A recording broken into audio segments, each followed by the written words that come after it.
Ay, hello mga kapobre. So, maayong buntag sa tanan. So, another day, another vlog. As of now mga kapobre, o kana laging natay trabaho, o naaw mo trabaho, gita. Oh ha, time sa, unsa man sa gitrabaho ninyo di ha? Oh, pila ra ko sugilanon, aw nang nilhi ko diri sa krasada kay aron malimpyo po ning barangay ro diri sa Kang Mangke. Kay sagbot na sad kayo. Ang kauban ani mga konsehalis sa barangay Kang Mangke mga kapobre. Og di nato lang ngayon. Aw, atong ipakita atong amigo nga patsoy-choy mo sa ning amigo nako dire oh. Ayaw, di ma.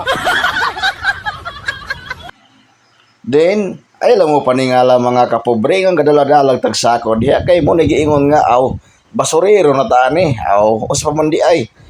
Kay kung naay basura sa krasada nga tinapok, awato isulod dito sa sako.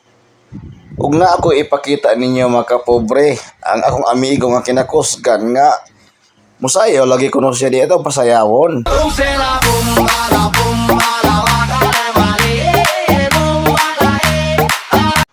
Unya kay hiabot mga Isla Nua dire aw. Mo palit tag ice cream, palit tag ice cream si Idol dire. Kay gibaligyan tag ice cream. Aw mate kan anday nato og balor og 13 mga kapobre. Pawala sad sa uhaw ba di. Basi na iliso ni atong gikaon ning ice cream diri nga kuan baligya sa Isla Nua. O shout out tayo sa kabaligya ani ang Isla Nua. Ug katong wala pa naka-follow, aw ayaw ninyo kalimti og pag-follow, like ug share sa atong video. Daghang salamat. Bye-bye.